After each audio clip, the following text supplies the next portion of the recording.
je vais lire Romains 10, des 6 à 8. On nous dit que, mais voici comment par la justice qui vient de la foi. Ne dis pas en ton cœur, qui montera au ciel, c'est en faire descendre Christ, ou qui descendra dans l'abîme, c'est faire remonter Christ d'entre les morts. Que dit-elle donc? La parole est près de toi, dans ta bouche et dans ton cœur. Or, c'est la parole de la foi que nous prêchons. Ici, l'apôtre nous parle de la parole de la foi. Et il dit que c'est la parole qu'il prêchait, que c'est la parole que lui et ses amis, les autres apôtres, les autres disciples prêchaient. La parole de la foi. Il dit que la parole est près de toi, dans ta bouche et dans ton cœur. Ceci nous amène à voir quoi? Que la parole est près de nous. La parole, qui est la parole de Dieu, qui est ce que le Seigneur a envoyé, est près de nous. La parole est près de toi. La parole est dans ta bouche. Parce que la Bible nous dit quelque part que le Seigneur est venu, le Seigneur Jésus-Christ est venu pour sauver le peuple du péché. Et comment il a fait pour sauver le peuple du péché? Il a enseigné par la parole. Il a dit que ce que je vous donne, c'est la parole de vie. Et il a encore dit que si tu crois, tu seras sauvé. Il dit encore que tu sauras la vérité et la vérité t'affranchira. Quand tu écoutes la parole de Dieu, la parole de la foi, elle amène la liberté, elle amène la délivrance, elle amène le salut. Voilà le travail que le Seigneur a fait. La Bible nous dit dans 1 Jean, ce qui était dès le commencement, ce que nous avons entendu, ce que nous avons vu de nos yeux, ce que nous avons contemplé et que nos mains ont touché concernant la parole de vie. Car la vie a été manifestée et nous l'avons vue et nous lui rendons témoignage. Et nous vous annonçons la vie éternelle qui était auprès du Père et qui nous a été manifestée. Voilà des grandes choses dont notre frère Jean nous parle. Mais il arrive au point où il dit que et que nous, nos mains ont touché concernant la parole de vie. Ils ont pu toucher la parole de vie. Alors, c'est cette parole que Paul est venu nous enseigner. Il est venu nous dire que cette parole de vie, cette parole qui était au commencement, elle n'est plus loin. La parole n'est pas au ciel et la parole n'est pas en bas dans les abîmes. Mais la parole est près de toi. La parole est dans la bouche. La parole est près de toi et c'est cette parole de foi. Alors, la parole de la foi, c'est ça le message que le Seigneur est venu enseigner. Quand on nous dit que lui-même est venu enseigner, il n'est pas venu avec un épée, il n'est pas venu avec son armée, il n'est pas venu avec la foudre et les tonnerres, mais il est venu enseigner. Il s'est mis avec ses disciples, il s'est mis avec le peuple, il les enseignait. Chaque jour, il les disait, voici à quoi ressemble c'est à ça que ressemble le royaume du ciel. C'est à ça que ressemble le royaume du ciel.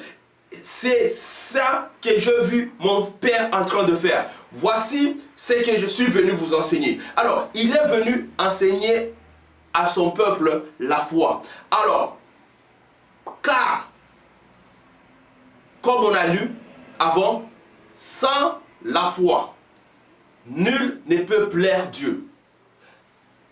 Alors, sans la foi, car sans la foi, nul ne peut plaire Dieu. Pour plaire à Dieu, car le Seigneur voulait briser l'inimité entre l'homme et Dieu. En brisant cela, maintenant il faut que les gens puissent vivre avec Dieu. Il faut que l'homme puisse marcher avec son Dieu. Et pour que l'homme puisse marcher avec son Dieu, l'homme doit croire. Alors, la foi vient de ce qu'on entend. Et ce qu'on entend vient de la parole de Dieu. Quand on écoute la parole, quand on entend la parole, et quand on croit à la parole, on a la foi. Et la foi devient en nous, et la foi c'est quelque chose qui sort. Au commencement, tous, le Seigneur nous donne la même mesure de foi. Dès qu'on sort du monde et on est transféré dans le royaume du ciel, la Bible nous dit que tout est passé et toute chose devient nouvelle. Quand tout passe et tout devient nouveau, alors quand tout passe et tout devient nouveau, c'est qu'on a, l'enfant sort et devient un bébé spirituel qui a besoin de la nourriture pour grandir. Et en grandissant, on bouge de l'état où on pousse, le fourmi, de l'état où on pousse des petits objets jusqu'au niveau où on bouge des montagnes. Au niveau où on bouge des montagnes. Comment ça se fait? Et qu'est-ce qui se passe? Dieu a fait le travail avec la parole. La Bible nous dit que, au commencement, Dieu dit que la lumière soit, et la lumière fut. Et Dieu vu que la lumière était bonne. Dieu a créé le ciel et la terre par sa parole. Et la parole créatrice, que le Seigneur a utilisée, c'est cette parole qui nous a donné en Jésus. Car la Bible nous dit que c'est que l'Esprit qui a réveillé Jésus-Christ de la mort, c'est l'Esprit que Dieu nous a donné. C'est l'Esprit qui travaille en nous maintenant. C'est à nous d'amener cet esprit. C'est à nous d'amener cet esprit à un niveau fort et niveau solide. La marche de foi. La marche avec Dieu dans la foi. La marche avec le Christ dans la foi. En marchant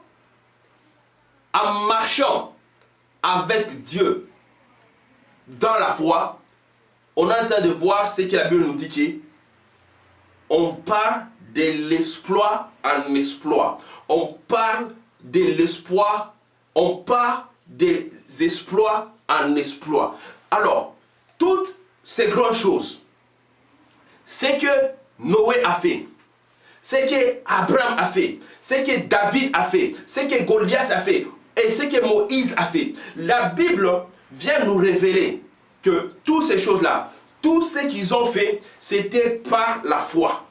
C'était par la foi, par la confidence qu'ils avaient en Dieu. Et c'est là la révélation est au point où nous sommes en train de voir que ce qu'ils ont eu, nous avons aujourd'hui. Et même davantage. La Bible nous dit que l'alliance où se trouvaient David, Élie, Moïse et tous les autres n'est pas comparable à cette alliance que nous avons. La Bible nous explique clairement que ce que Moïse avait, il devait mettre sa voile devant sa face. Parce que cette chose qu'il avait, c'est là tombé. La lumière, la gloire qui était sur la face de Moïse, c'est là tombé, c'est là disparaissait. Maintenant, c'est pourquoi il mettait une voile sur sa face, pour que les gens ne puissent pas voir la gloire de cette chose-là en train de disparaître. Mais nous sommes dans une alliance avec le Seigneur, une alliance où nous allons de gloire en gloire. Nous allons de foi en foi. Alors, cette foi, c'est ce que nous avons besoin pour plaire Dieu. Quand on a confiance en Dieu, nous sommes à mesure de contrôler la terre, de dominer sur la terre. Parce que Dieu nous a tous donné une mission sur la terre. Dieu nous a tous envoyés sur la terre pour être ses ambassadeurs, pour être ses représentatifs, pour être les gens. Dieu nous a amenés sur la terre pour que nous puissions le représenter. Car Christ en nous, l'espoir de la gloire. On est autant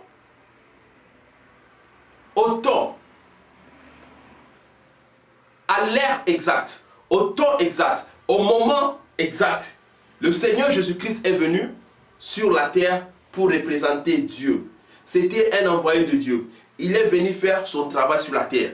Et à la fin de son travail, il a dit que tout est accompli. Il est remonté au ciel. Et quand il est parti, il a donné la même mission à tous ceux qui vont croire. Il a donné la même mission à ses disciples pour partir annoncer l'évangile aux extrémités de la terre. Alors, comme l'évangile est en train de partir, à chaque point, à chaque niveau, la foi est demandée pour ouvrir des portes, pour ouvrir des nations, pour ouvrir des forteresses et faire sortir les gens. La foi, la marche de la foi. C'est par la foi que Moïse est parti dire à Pharaon, laisse mon peuple partir. C'est par la foi que David est descendu contre Goliath pour lui dire qu'aujourd'hui, je vais donner ta tête aux oiseaux du ciel. C'est par cette même foi que le Seigneur Jésus-Christ est venu dire à Lazare, Lazare, lève-toi. Et c'est la foi que nous avons. La foi qu'ils ont eue était une foi qui est venue d'un message. La foi vient de ce qu'on entend. Et ce qu'on entend vient de la parole de Dieu. La Bible nous dit dans le livre de Romains 10, mais tous n'ont pas obéi à la bonne nouvelle. Aussi Ésaïe dit-il, Seigneur, qui a cru à notre prédication? Ainsi, la foi vient de ce qu'on attend. Et ce qu'on attend vient de la parole de Christ. La foi vient de la parole de Christ. La foi vient du Seigneur. Dieu envoie la parole.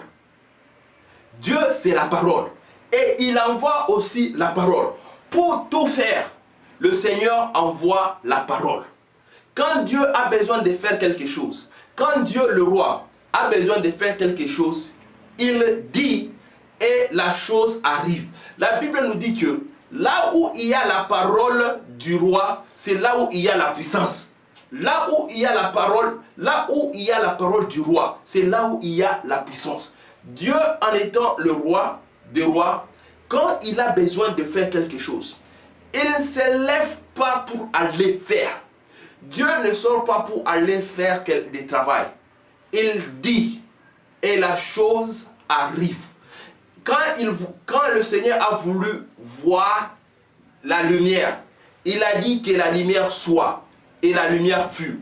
Quand Dieu a voulu voir les arbres, il a dit arbre, et les arbres furent. Quand il a voulu voir la terre, il a dit que tous les eaux se rassemblent et laissent sortir la terre.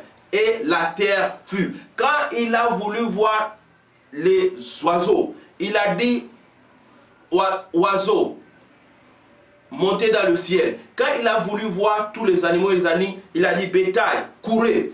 Et cela arrive. Il n'y a rien et il n'y a aucune force qui peut résister à la parole de Dieu. Voilà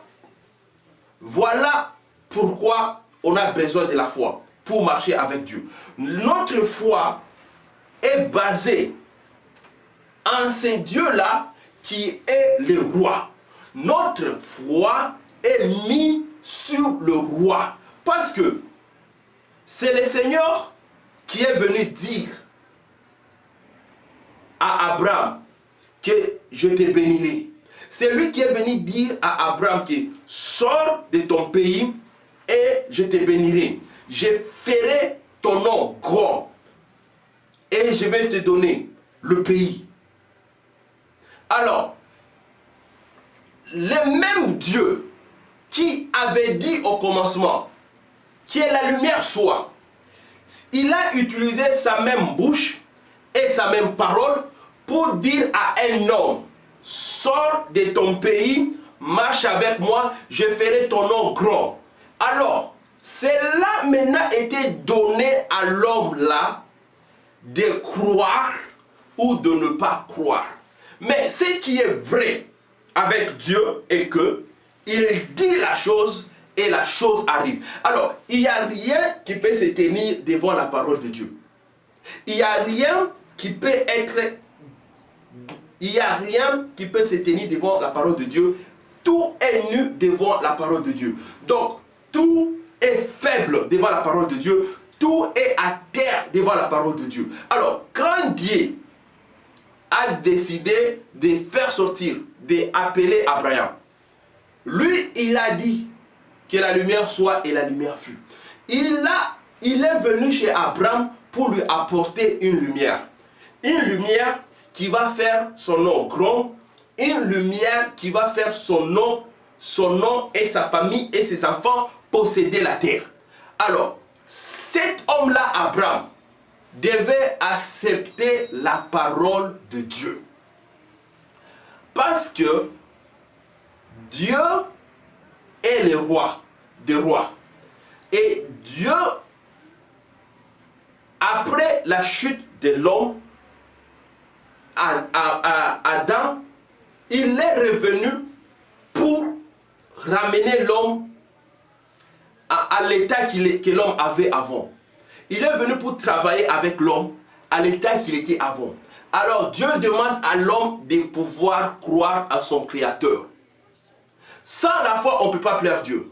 Et si Abraham n'avait pas cru ce jour-là en Dieu, il n'allait pas le plaire. Dieu allait passer et chercher un autre homme. C'est lui qui croira à sa parole. Dieu est en train de chercher l'homme de la foi.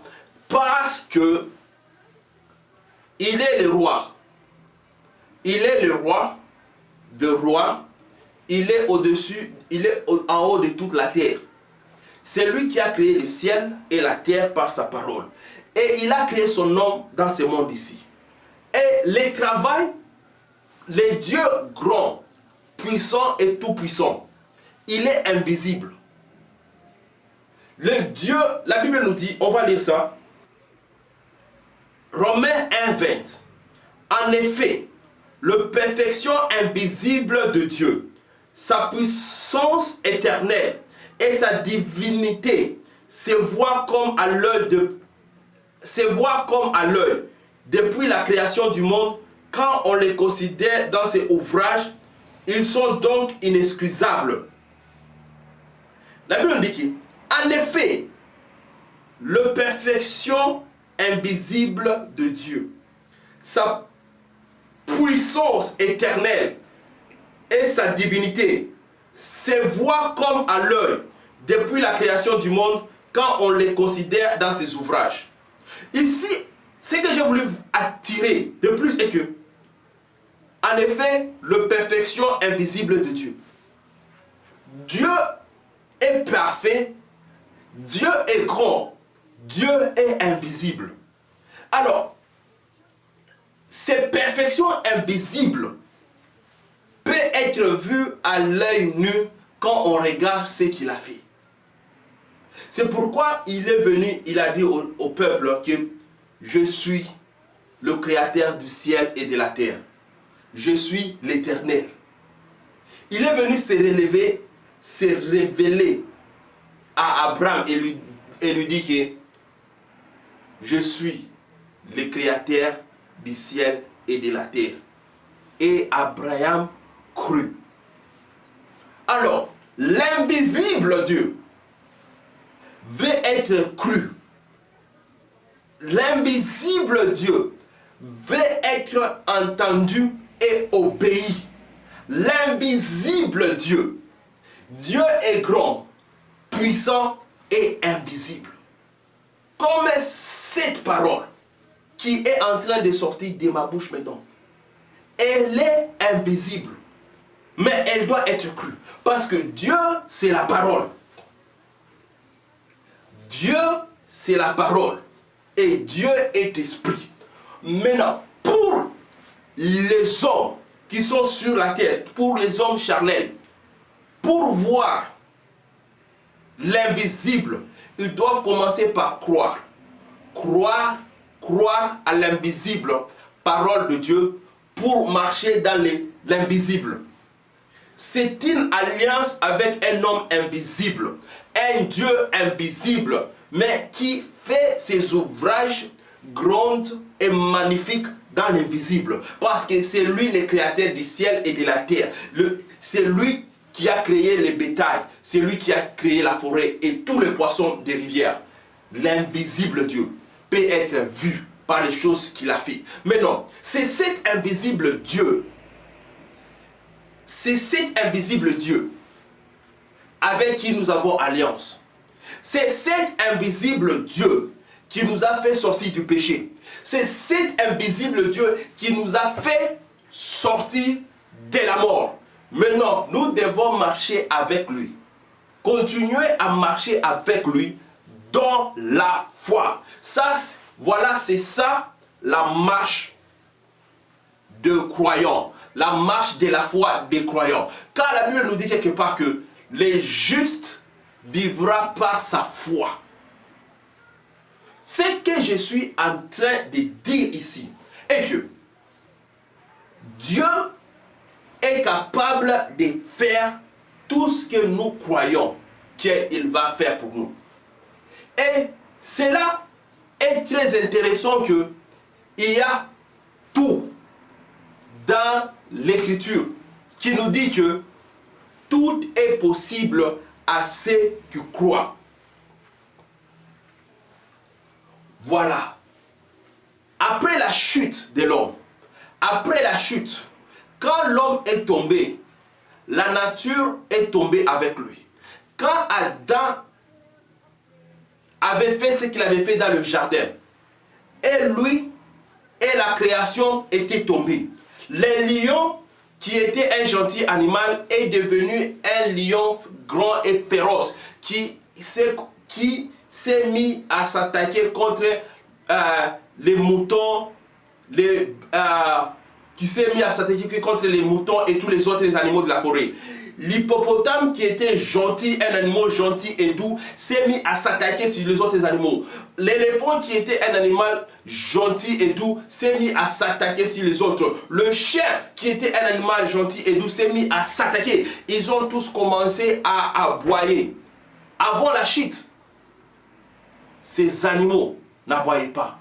Le chien, avant la chute de l'homme, le chien n'aboyait pas. Les lions ne rougissaient pas. Ils étaient tous gentils. Et c'est avec le péché que toute la nature est tombée. Et alors, à partir de cette chute, il est maintenant demandé à l'homme de vivre dans la foi. À partir de la chute, il est demandé à l'homme de vivre dans la foi. On voit ça à l'exemple quand Caïn et Abel sont venus présenter leurs offrandes devant Dieu. C'était par la foi que l'offrande d'Abel a été acceptée. Et c'était à cause de la désobéissance de Caïn que son offrande n'était pas acceptée. Parce qu'à partir de là, tout devait se faire par la foi. Alors, Ésaïe nous dit quelque part, comment est-ce qu'ils allaient croire? Il a dit, qui a cru notre message? Qui a cru à notre rapport? Qui a cru à notre prédication? Et puis, Paul nous dit que comment vont-ils croire s'il n'y a personne qui enseigne? Maintenant, nous sommes appelés à vivre dans la foi. Nous sommes appelés à avoir la foi et à marcher de foi à foi. On commence avec une petite foi et on bouge vers la grande foi qui bouge des montagnes.